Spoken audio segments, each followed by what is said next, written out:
Are we done with that one? You moving on? Yeah, I'm happy to move on. Alright, well, why don't we hit up your... No, let's do mine first. Alright, discog dive. Yeah. Kanye. Yeah, let me get up all the albums, because I actually haven't written anything down, but I'm pretty well versed. Yeah, you in can this just man. look at the cover and know. Yeah.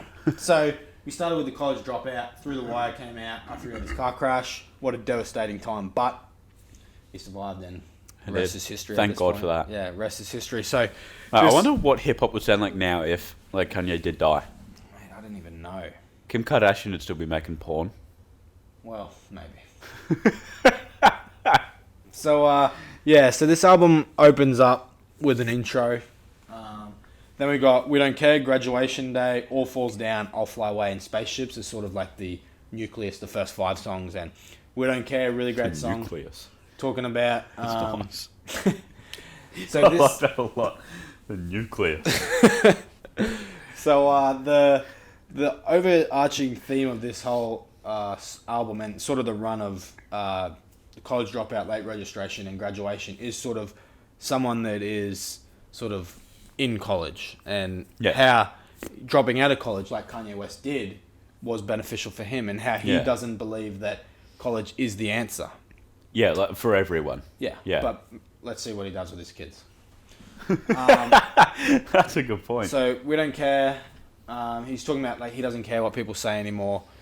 He says people told him he wasn't supposed to live past 25, and now he's he's over 40 now, and almost a billionaire, I would say, somewhere up there. Probably combined worth with Kim K over a bill, most likely, right? Well, you keep talking, I'll find out. I think Kanye's around 40 million.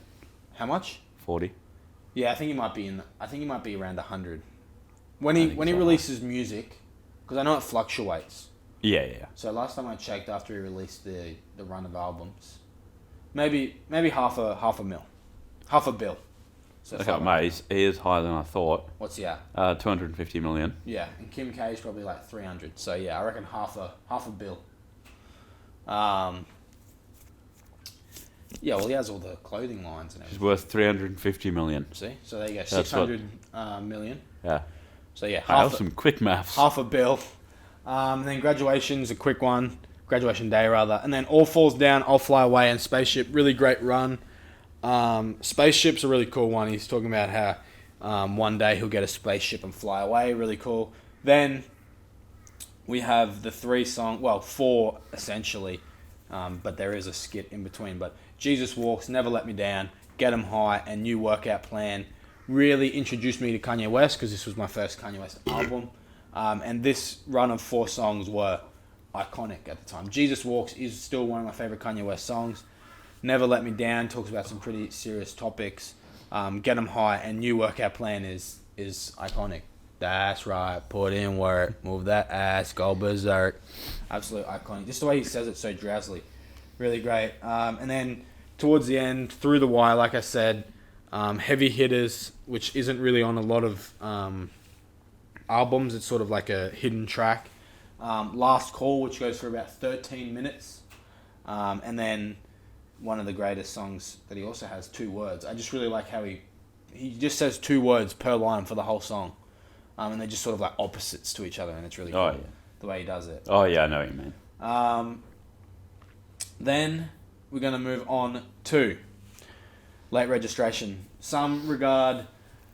There's often debate of which is the greatest Kanye West album. You got My Beautiful Dark Twisted Fantasy, which is generally over 50% rated, I would say. Yeah. Then you have probably an even split between Late Registration, and the College Dropout. So it's up for you guys to decide, I suppose. But Late Registration, I'm actually not as well versed in this album, so I wouldn't put it up close to the College Dropout. But I really do like this song. Songs like Roses, songs like Hey Mama, obviously extremely powerful. Kanye West lost his mum shortly after releasing this song, which is obviously very sad. I've lost the internet. Hang on. Let me just find some... No, go away.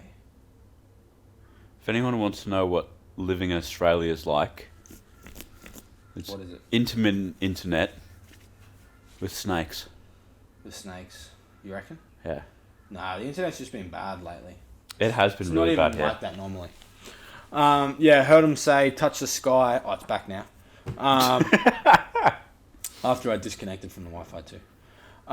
Yeah, so, and that obviously has one of his biggest songs ever, Gold Digger. Yeah. Crack Music, My Way Home, which features Common. This is a really good album, again, that talks about the unimportance of education in his eyes. He says he's much more of a vocational learner, learning through doing, learning through experience, whereas a lot of people and sort of the university / collegiate system is run through academic achievement and sort of learning through knowledge. Knowledge is power. So I think that this album, as well as Graduation, and especially The College Dropout, more so referred to this life of vocational learning. Yeah. Before we move on, can you please share your story about Gold Digger? What is it? What's my story? You know, at work? What? Please tell that. Well, it's not really much of a story, but... That's one of my favourites. That's so fucking funny. Well, I don't know if anyone heard it, but anyway, I'll tell the story. So, I'm at work, and so it was like one of those days where, well, not everyone will know this, but it was like a day where, like, you guys have sales, right? Because I work in like a complex, like a independent complex. So they had like 20% off every store. So like every store in like the whole complex. Like a mall kind of thing. Yeah.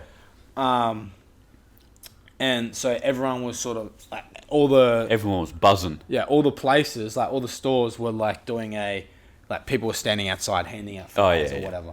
And we just got this new wireless speaker at my store.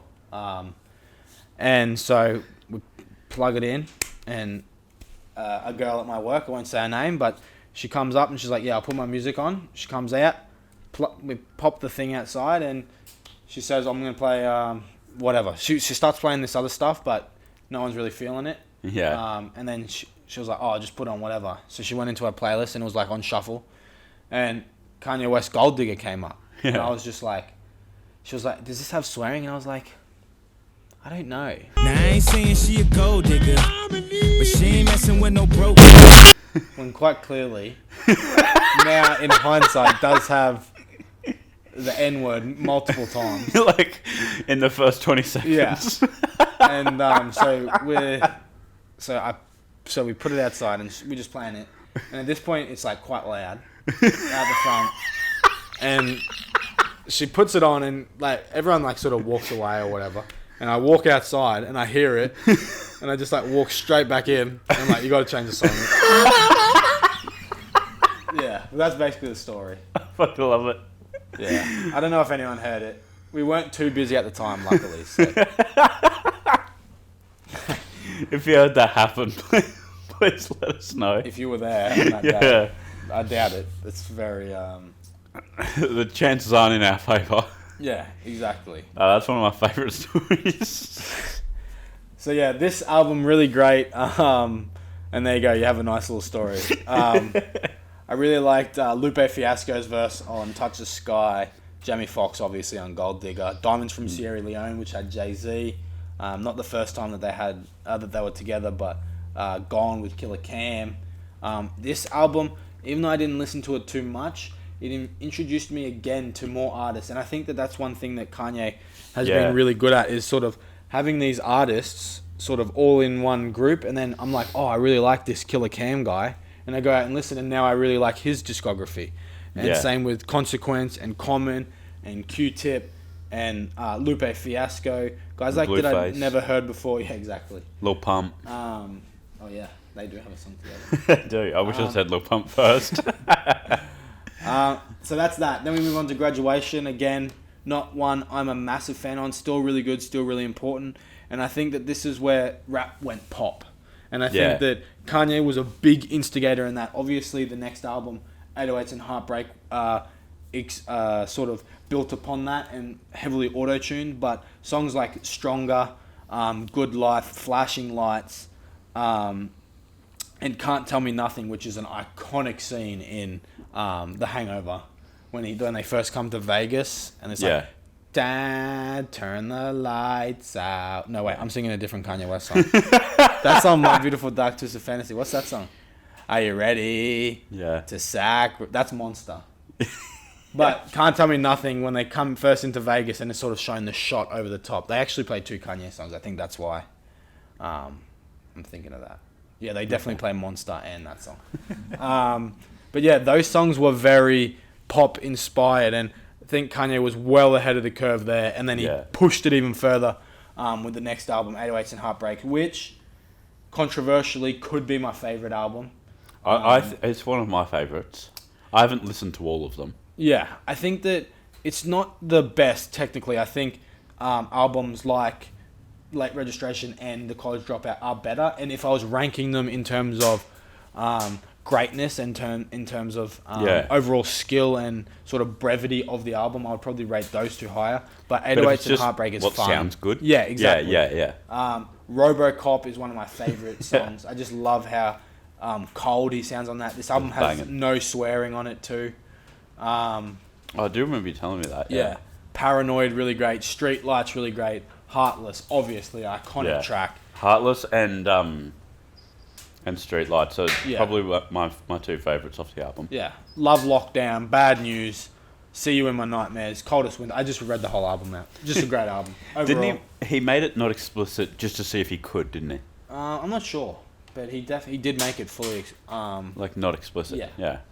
So which is impressive. Yeah. I think it was literally just to show that like rap doesn't have to be explicit. Yeah. I could be wrong in that, but I think that was his reasoning. Yeah. And I know Lil Wayne actually did swear on there, but he changed it. Yeah. He did change the word. Yeah, Kanye was like, no, not having that. Alright, now I'm going to speed through My Beautiful Dark Twisted Fantasy. You know it's the greatest album of all time. Then we move into Yeezus. Well, he did have Watch the Throne, but I'm not really going to count that one because it's a collaborative project with Jay-Z, but really great. Obviously had Paris, obviously one of the most iconic rap songs of all time. And even songs like Otis and Illest Motherfucker Alive, and I can't think of that one song right now. What song was Mall?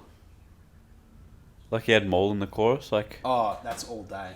Oh, that's How right, long yeah. you stay at the mall. Yeah. All day. Yeah. So what was I up to? Yeezus, really great sound. Again, pivoted heavily away from what he was. Yeah. We grew accustomed to more industrial sort of noise. Yeah. Very reminiscent of what's that group called? Death Grips. Yeah. Very reminiscent of underground, sort of dirty rap. And again, really great. I think it has, again, one of his greatest songs on it, On Side. I think that's a really great song. I really like Can't Hold My Liquor. I said that weird, can't. I Am a God. Just really great songs overall. Guilt Trip, Blood on the Leaves use a ridiculous the Blood on sample. the Leaves is good. Yeah. Black Skinhead, Bound 2, another great album. And then we move into The Life of Pablo. Yep. With the iconic font. Yeah, it is an iconic font. And then we move into... I'm not going to talk about that one. I spoke about that before. And then we move into his sort of run with cold... like the cold winter sort of thing. The surgical summer, some call it. The Wyoming run with Pusha T, Tiana Taylor, Nas, Kid Cudi, and then... Well, Kid Cudi and himself really dominating for like about 2 whole months there. But yeah, really great artist and definitely a discography that will take you many, many hours to get through. But definitely worth it. Because I'm not going to do best songs because there's literally like 300 to choose from. I'm going to do 3 albums that are must listens. Okay. I'm going to do 808s and Heartbreaks, My Beautiful Dark Twisted Fantasy, and I'm going to do The College Dropout. I think that's a good... They're pillars of his work. And pillars of hip-hop. Yeah, and ones that sort of... You can see the influence that he had on other stuff. The College Dropout moved away from gangster rap, which we had in sort of the bling era, 50 Cent, Lil Wayne, Jeezy, artists like that. Then we moved in towards more sort of auto-tune with 808s. And then with My Beautiful Dark Twisted Fantasy, we just moved into great music. Yeah. So that's my... That's solid. That is solid.